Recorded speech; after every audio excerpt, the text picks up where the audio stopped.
Can you find the letter? If not, you're red-green colorblind, or just bad at seeing things. And chances are, you're probably a guy. And here's why.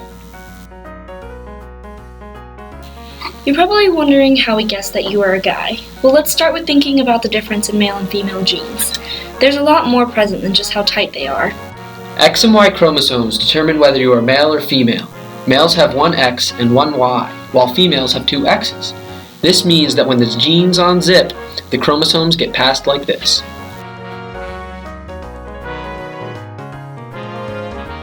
The fact that males have one of each type of sex gene rather than two of the same provides for the funky explanation as to why males are more likely to be colorblind. Colorblindness is a recessive gene on the X chromosome.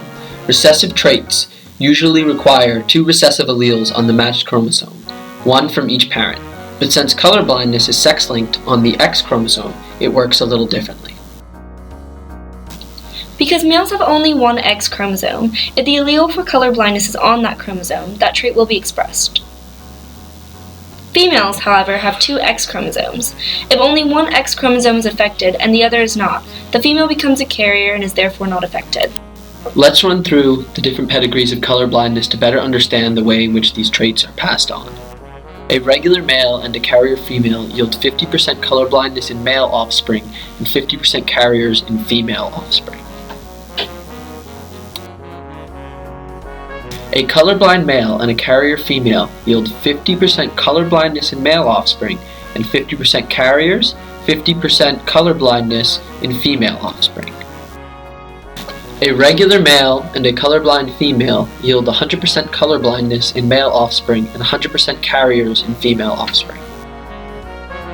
A colorblind male and a regular female yield no colorblindness in male offspring and 100% carriers in female offspring.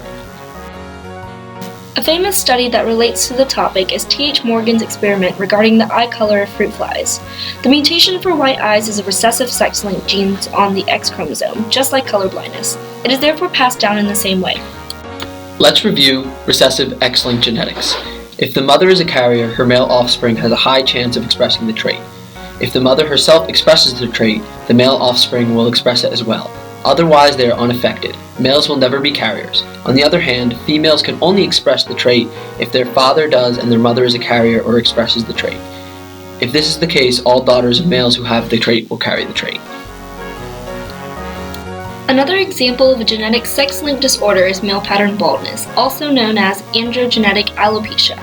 It begins with a receding hairline in an M shape, and then the hair starts to thin, leading to total baldness.